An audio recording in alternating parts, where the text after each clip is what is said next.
I'll just start with a little rumour that I heard, which is that you actually wrote this before anything else, and it's the first thing that you wrote, yet it's obviously way down the track in your publishing career. That is almost true. It's sort of the second thing I wrote. Okay. I started off when I was an editor in the kids department at Penguin Books, and I worked on Our Australian Girl series, which is a series of novels. Each character has 4 novels about a year in their life, and they're set at different times in Australian history. And as I was working on those, I really loved the stories and the format, and I ended up writing the World War I character, Alice. And just when I got to the end of that, writing that in 2012, they're very contained books with a really set style and a kind of set tone, and you can't really stray from that. And then I think I was feeling quite hemmed in by that style, and I thought, I want to write something really crazy and experimental and break all the rules with my next project. So that was this project, The End of the World's Bigger Than Love. And it is pretty experimental, and I think that is why. It all stems from having written those first books in such a neat set style that I just wanted to rebel against. Yeah. Well, that brings me to how do we describe this book? It's got elements of dystopian fiction, sci-fi, magical realism, thriller, love story. It's actually really hard to define or categorise. How would you describe it to someone that's not laid eyes on it yet? Oh, gosh. I would say it is a near future love story featuring twins that deals with a global pandemic, cyber terrorism, and a talking whale. Those are probably things I put together. Get the whale. But you're right. I keep thinking of, I used to work in a school library where they categorise books by genre, and I really want to know where they'd put this book in that library, because I feel like it doesn't really fit anywhere. No, maybe just young adult generally, and that's enough. Yeah. Obviously, you just mentioned that it features a global pandemic, which is obviously something you didn't see coming, unless you've got a little fortune telling ball there that we don't know about. But where did that come from? Obviously, now it's in our thoughts processes every moment, but not. You said 8 years ago that you started thinking about this, so it obviously wasn't then. Where did the idea come from for that? I am so glad I can answer this, and I only found the answer yesterday, so this is such good timing. So I had been thinking to myself, because everybody's obviously said to me, oh, how did you know? What a coincidence. And then I started thinking, why did I write about a global pandemic? Because it's not the kind of fiction that I usually read or I'm that interested in. And I kept thinking, I actually can't answer that. And then I was on the phone to a friend, and we're talking about COVID-19 and the situation in the United States, and we're talking about the Spanish flu, and she said, how did the Spanish flu end? And so I Googled, how did the Spanish flu end? And I was scrolling through a lot of stuff, and those novels that I mentioned that were set in World War I, they were set at the end of World War I, and of course in 1919 is when the Spanish flu happened. And as I was scrolling through on the phone to my friend, I saw this little detail that I remember seeing in my research that sparked this book, which is that in the Spanish flu, some people turned blue and they died within a day. And the idea of them turning blue, so in my book, the pandemic is called the graying. Yes. And people who get it turn grey and they pass away really quickly. And it was only just coincidentally from that phone conversation that I remembered.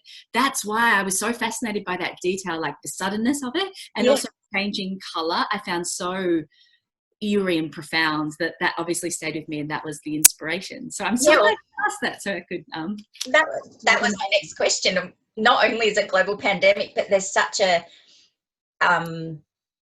defined way of knowing that people have it, they turn grey and they die, and the bit about cutting out the shirt in the back, that's just such a visual thing that really hits the reader. So that's fascinating to learn the backstory of that. That's wonderful. Sorry, I'm just checking my notes here to see where we're up to. Obviously it touches on lots of other issues that are relevant to where we're at the moment in the world, other than a pandemic. We've got mental illness in the book, we've got cyber terrorism and terrorism more generally, environmental degradation, but most of your works are really about seeing the beauty in the world.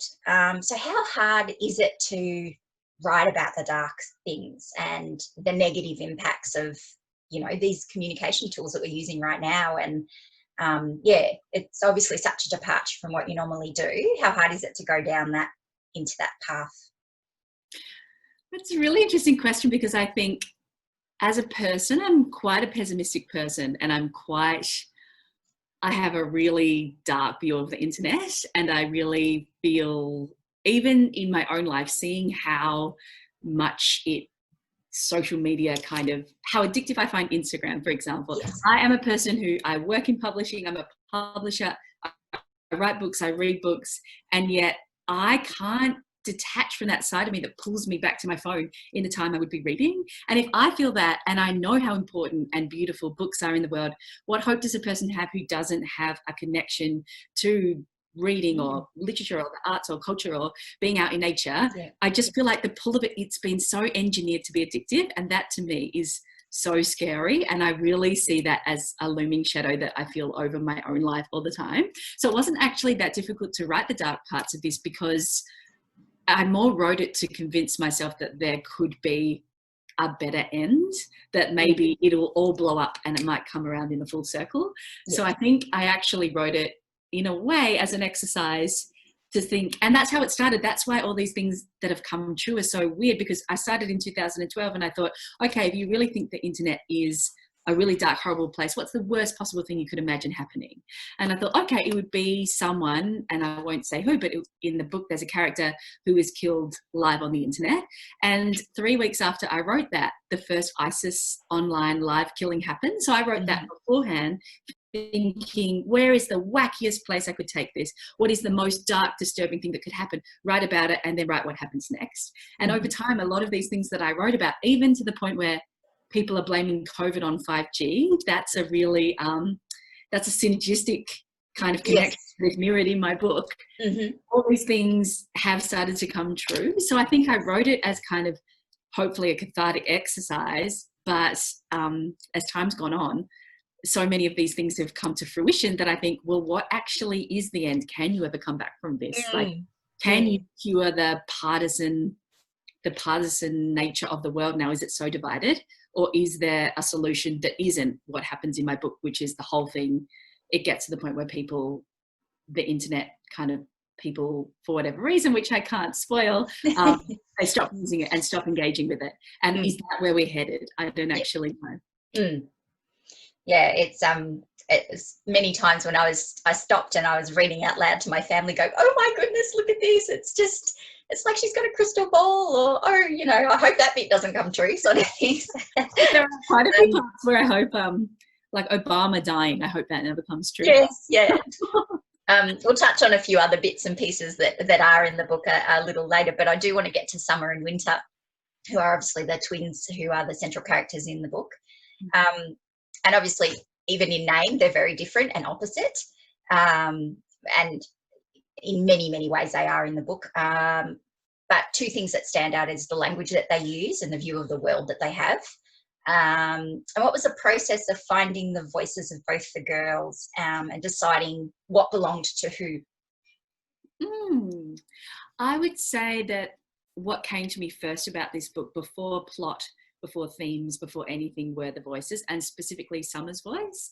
And I think if you think about it in that framework, that I'd come from writing these very lovely ballerina stories in World War I written in the third person, Summer's voice is the opposite of that. It's first person, and it's really chatty, and her sentences are really long, and she's very verbose and very opinionated. And I feel like that character, it sounds cliche, but it almost came to me in that fullness, and kind of there's something surging about her that's almost a little bit too much. And even in the start, in the first couple of drafts, her sentences were way longer and she was way more full on, and I almost couldn't bear to read her sometimes. She was just so chatty. So that voice came to me first, and I've always been fascinated by twins my whole life, and the idea of them being sort of a mirror image of each other, and how do you define yourself in relation to another person, and do you develop in opposition to someone deliberately? So the idea of Winter's voice is that it's very pared back, and it's very she's very gentle and constrained, and she's very loving and open,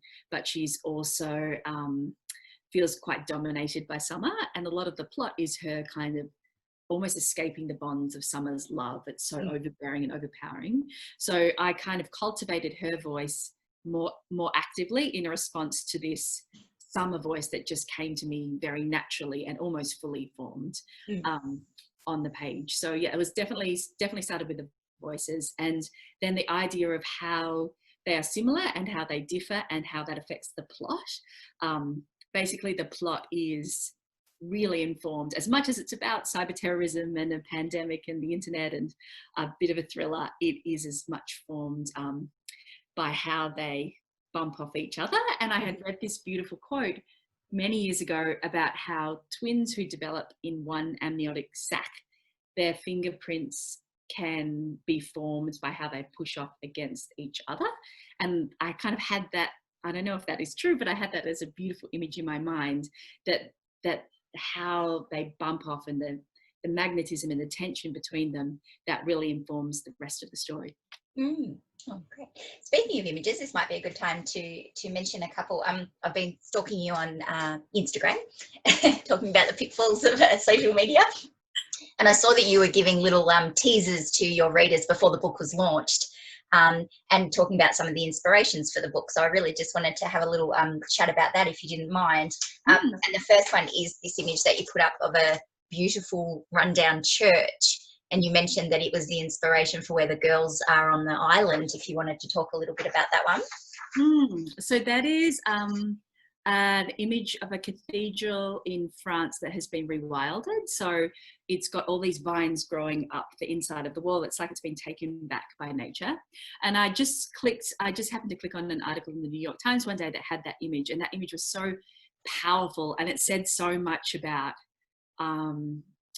it was so evocative of a world being taken back over by a kind of brutal force that it really stayed with me. And I had this idea of these twins, and as soon as I saw that, sometimes, you know that sound when you bang crystal and it makes, or you bang a tuning fork and it makes like a ring in your brain?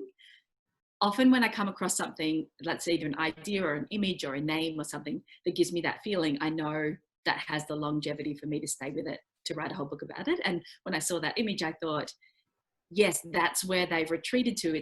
I knew they were going to be on an island, but inside this church, because it's such a symbol of prior civilization that's been taken back over by some force, and who do you become when civilization is taken away?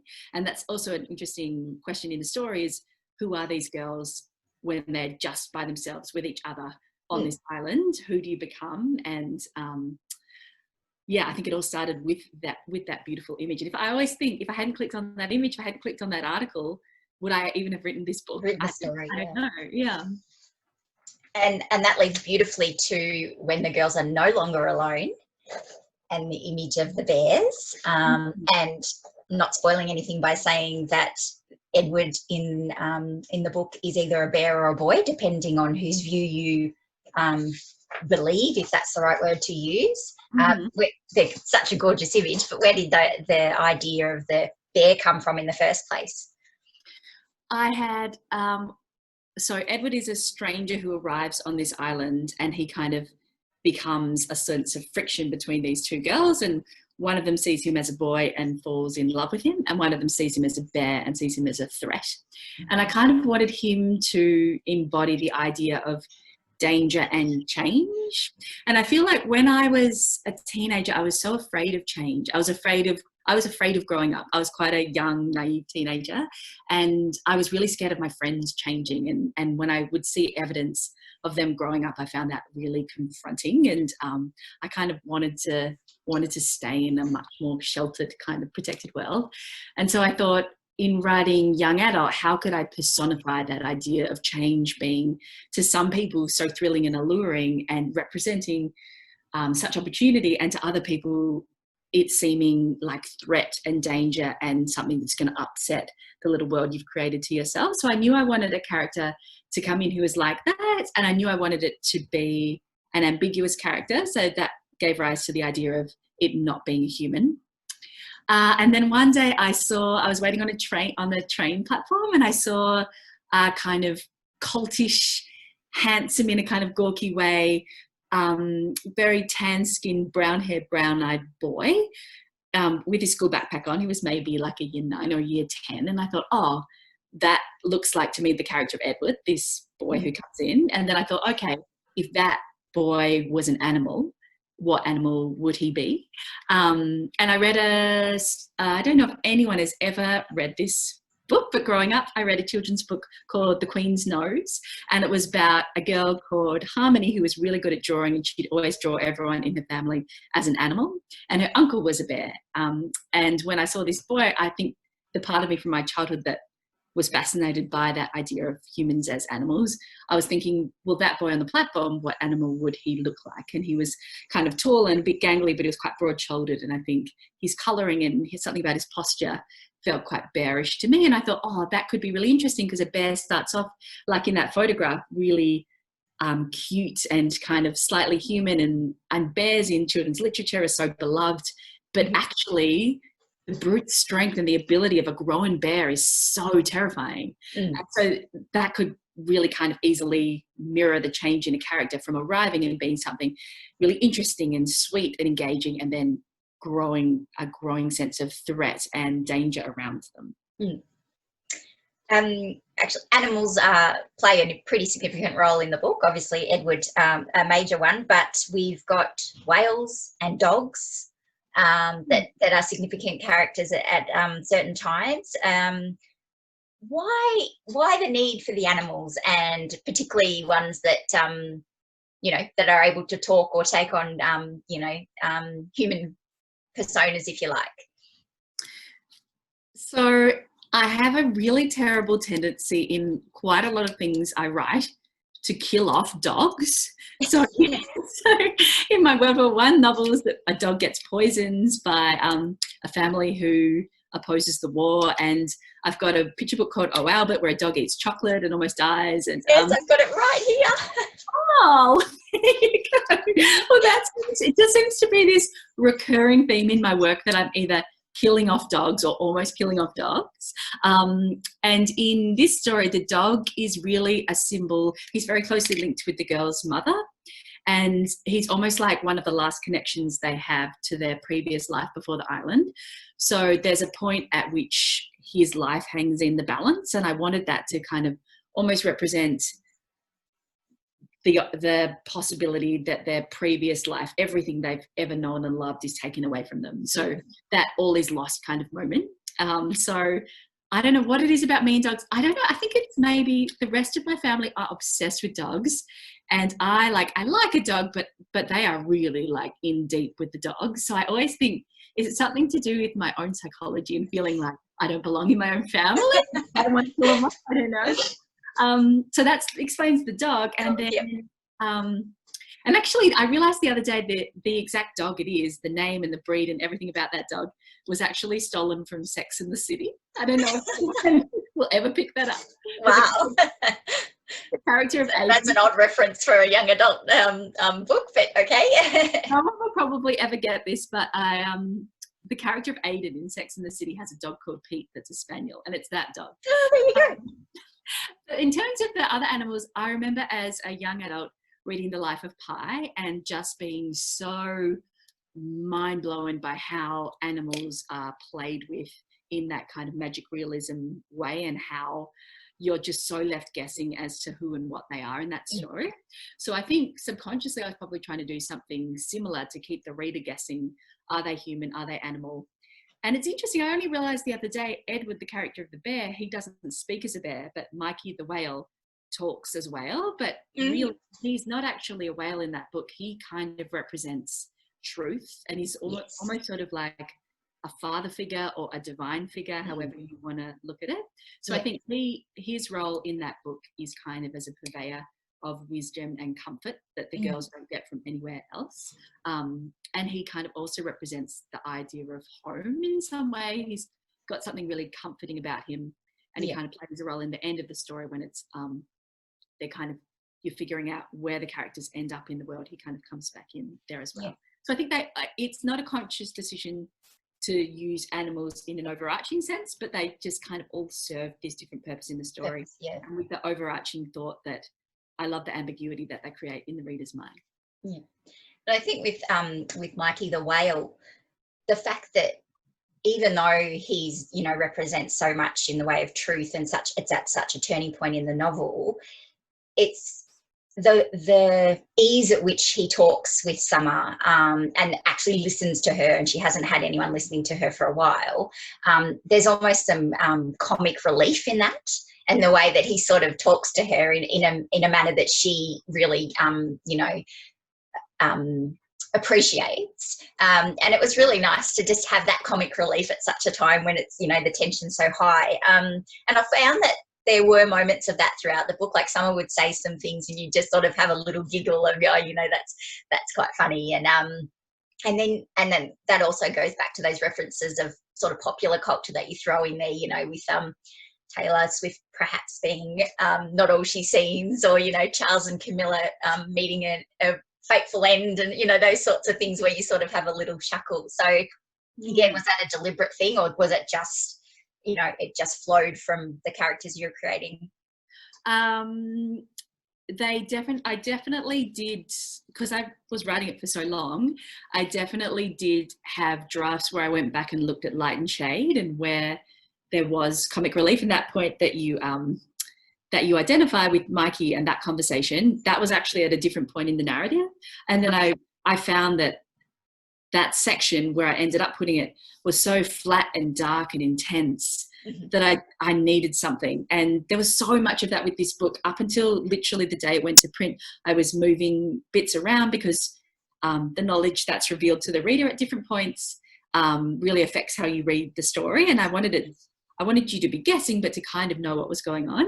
So I really, at one point, definitely went in and mechanically looked for putting in light and shade.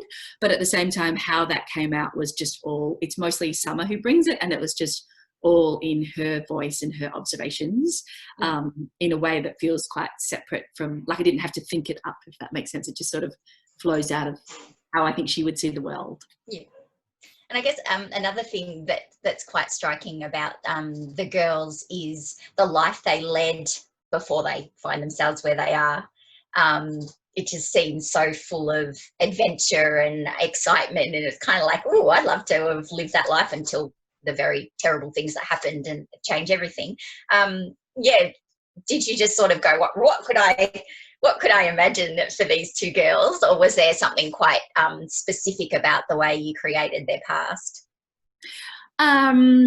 This will sound maybe a little strange, but I've always been fascinated by kids who went to international schools. They always seem to have this kind of confidence and exotic kind of view of the world, and seem quite worldly and well-travelled, and they often spoke other languages. And I had a friend who actually ended up going to international school in Switzerland, and I was always sort of fascinated by that world and how people kind of blow in and blow out, and it's like they're part of a larger purpose that makes your own life seem kind of really plodding and small and suburban or something. So I thought that could be interesting. And then I don't know, I thought the idea of them having travelled to all these different places and then being contained in such a small little world on the island in the church, it provided a really interesting contrast, I think. And also I love the fact that as the story goes on, maybe as a reader, all the different parts and different locations like Belarus and Guam and all the different places they've been, you realise they all had a key point in the plot. So I think, it started off as just a general observation about confident girls from international schools, and then it ended up being kind of a plotting device. But also I always had I think the images in the book, I always had that view that the island and the girls in the church on the island were like a butterfly or a bug being in a jar, and that over time what's going to happen if they're not poked out of it. You know, when you're a kid and you used to poke holes in the foil on the top of a jar, I really had that image and that almost that feeling, like visceral feeling in my mind when I thought about the book. And one of the other things that the girls have with them when they're on the island, and that's a link to their past, is their mother's books.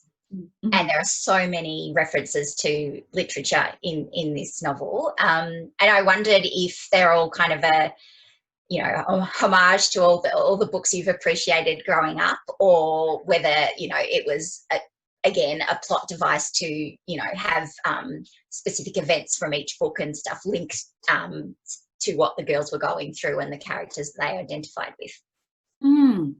I think so. These were all books that I loved growing up, and that really, I just have this line I often say, it's that books shape the people you want to be, and that they have an aspirational quality about them that you read, and the characters that kind of soak into your soul shape how you want to be in the world. So I had the idea that these girls would have been really big readers, and it would be their mother's books that are left behind. So if it's set in the future, the mother, I imagined, would probably be a similar age to me and vintage to me.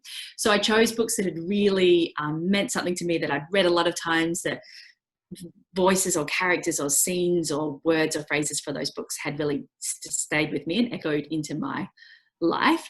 And the horrifying thing to discover, actually, I pulled lots of them from my shelf to take a kind of Instagram worthy flat lay and be like, all these books are referenced in the novel, and it's a love song to books that I loved growing up. And did you know there was not a single author of color in the whole collection? And I realized how much has publishing changed, where I don't seem to have read a book by a person who wasn't white until I was 25, which is such a shocking realization to me. So they are of a certain era, and I had this grand dream that I'd put this whole link on my website to, these are all the books you can go and explore, and I haven't done it because I'm almost embarrassed by just how non-diverse my experience of literature was growing up. So that's been a really interesting smack in the face for me, and kind of a measure of progress of how far, even in a short time, publishing has come, thank goodness. And it's really interesting that you should say that, because I had here next to the question about the references to other works. We read all these books. I think we must be around the same age. The Outsiders, Anne Frank, all those books we read at school. Well, certainly I had exposure to them at school, and then went on to explore those authors further on my own. Whereas I wonder if today's young people are being exposed to those books, because I'd like to think that schools are diversifying their text range, and we're not necessarily reading everything by white men, and then we are, making sure we've got people of colour as authors, and different cultures being represented. So I wondered if perhaps some of the books that you referenced, they may not be all that familiar with. And whether it will cause them to go out and look for those books and explore them, of their own choosing. Because, it doesn't seem that, I've got teenage children, and they're not reading the same things we did, thank goodness. Interesting. It is my hope that people will go and seek them out. But then on the flip side of that, I think, if I had included people of colour, and it was writers of colour, and it wasn't books that were read in that era, would that have seemed somehow disingenuous, or have I done myself a disservice by not kind of retrofitting that? I don't know what the answer is. What do you think? No, I think that you're right when you say that it shows that how far publishing has come, that, and there's always going to be a bit of an author in a book, and as you say, those books shaped who you wanted to be and the writer you became. So they're really relevant and worthy of being in there. And they, they are classics, some of them, and some of them deserve to be read. Like, you really, you're missing out on a wonderful story if you don't read them. And you're not saying read them at the exclusion of anything else. So no, I think you did a great job in exposing, I think, today's youth to some books that are really worth exploring. But it's not to say that there aren't a million other books that they shouldn't pay attention to as well. So I think it works really well, and hopefully it brings about some conversations about, why couldn't the author put in things written by people of colour, because she wasn't exposed to them when she was younger. So that's true. And I hope what readers get out of it is the love that the girls have for these books, and that literature can be such a friend and a comfort. Like that, really, when they're on their island, that's almost all they have. But it provides such a rich landscape in their minds. So I hope I've conveyed that kind of the kind of deep relationship you can have with books. Yeah, it actually reminds me of another book that young adult book that I've read recently called When the Ground is Hard by Madeline Nunn. And she has two girls that are from very different backgrounds, but their connection is through Jane Austen. Oh. I'm sorry, through Jane Eyre by Charlotte Bronte. So they connect over reading that book together at night in their dorm, and just that power of you know, a story to bring people together who mightn't otherwise connect and that sort of thing. So yeah, I think that you'll find lots of people that are very agreeable with what you've done there. We're probably getting close to out of time, but I'll just keep going. I did want to actually talk about the reviews that are coming out about the book, and wanted to get your reaction to the positivity that's surrounding the book. I'll just read out a few things that I've read about it. It reflects something of our difficult times when innocence and lightness that belie underlying loss and grief. It could only be written by someone with a glowing, shining heart. It is an exquisite read. Get lost in it and be transported and changed. It's complex, magical, and achingly beautiful. It's hard to sum up because it offers so much. The book is making a big impression on readers. What do you say to those, you know, it's only been out for not even a month yet. What do you say to those reviews that are just reacting so positively? Really makes you want to cry, actually. The book took so long to write, and it was such a difficult book to write in a lot of ways. And I put it into the world with such trepidation. And I'm not sure if you've read this, but I put it on my Instagram that I actually entered it into the text prize under a pseudonym because I was so worried it was really terrible. So I made a fake email account and I entered it in under my mum's maiden name. And I was so unsure of this book on so many levels because, like you say, it's quite undefinable and it doesn't fit neatly in a box, and it's kind of dark and it deals with some confronting things. So when it was published, I didn't think anyone would buy it. I didn't know if anyone would have the stomach to read it. And so to hear these beautiful and thoughtful and positive things is so overwhelming, I think is the word that I can only describe, and grateful. And just to any author who suffers from that really deep self-doubt about why you are even pursuing a project and what the point is, to just say that like grit and persistence and not giving up can have a better outcome than you could ever imagine. And that feels like such a gift. And I don't take a single beautiful positive thing that I read about the book for granted, even though I have been published before, because I don't know, it's kind of this validation of a world that existed inside me for almost a decade. And I think the things that people are loving about it are the things that I tried to convey that I loved about the world. So I feel so glad that it's brought people in, especially in this time, some kind of escapism or some kind of sense of hope or wonder. That's all you can ever want as an author. So I feel incredibly lucky and incredibly grateful and very humbled and quite emotional when I think of that. That actually leads me to a point that I was going to make about your books generally, if I can find where I've actually written it. And if you don't mind me saying so, it seems that all your books, regardless of the age that they're written for, are about being your true self and following your own heart. And there always is some form of hope in them. Did you have those sorts of books as a child, as your inspiration, and then you've sort of modelled your own on those? Or have you found that there's a bit of a gap for hopeful books, and so that's why you tend to write them? I feel as if I write the books that I wish I had had as a kid, and with the kind of messages and ideas that I wish my younger self had been exposed to. And so I always think if there are things that I can say to a child now that will prevent them from going down sort of different paths or different thought processes that I did, then I feel like it's my job and obligation to share those things. So for example, I have a picture book called All the Ways to Be Smart, and it's about how there's not just one way to be intelligent in the world, and you're never going to just be the best at one thing. And there it is. Gorgeous. Thank you. It just says to kids basically, you're enough just as you are, and you're smart at something, and you might not be the best at a test or at school or at sport, but there's something that you are really good at. And that is a message that I wish I'd had when I was young. I put so much stock on academic performance and studying and getting good marks. And my whole identity was based on that. So that when I went to university, I wasn't the best in the class anymore. I was among really bright people, and I really struggled, and I felt like I was nobody. I didn't know who I was if I wasn't the kid who got the best in the test.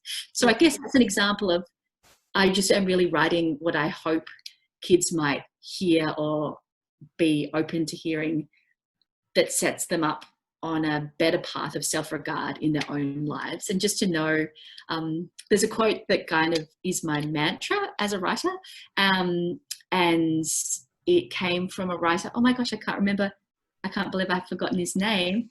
He is a crime thriller writer, and his wife passed away. I can't even remember who I'm thinking about. Anyway, his wife had depression, and she actually took her own life. And he said, if there's one thing that I could say to a depressed person, it is this: you are loved, you have worth, and the world is better with you in it. Yes. And those three things, you're loved, you're worth, the world is better with you in it. That's the mantra that underlines all the books I write for young people. Yeah, absolutely. Yeah, it definitely comes through in all of them. And it's interesting that with this, it takes two characters for one person to work out that's the case. And or for both of them really, but for one that probably needs it more than the other. And was that the idea of reading about mental illness and really struggling with your own identity and where you belong in the world? Obviously, there are a lot of young adult novels at the moment that deal with those issues because teens are dealing with these issues all the time. Were you really conscious of the way that you did weave, the hope in there and tried to put, I don't want to say a positive spin because that's not the right word, but just an element of you can get through this and everything is better if you stay, sort of thing. Absolutely. And I guess I wanted to develop in the reader's mind the idea of empathy for people with mental illness, whether that's themselves or somebody else, and to realize what a struggle it is, but that it comes in waves and you can go through it. And I think, there's so much I want to say that is a spoiler alert actually on the topic.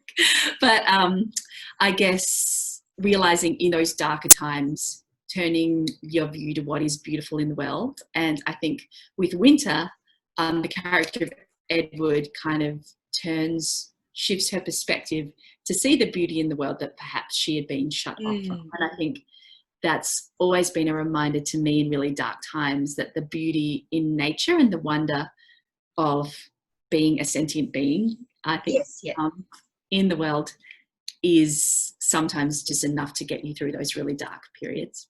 And it's interesting, the idea of some people need someone else to show them their own beauty as well as beauty around them, whereas others are just able to, grab onto something tiny and that be enough to guide them through.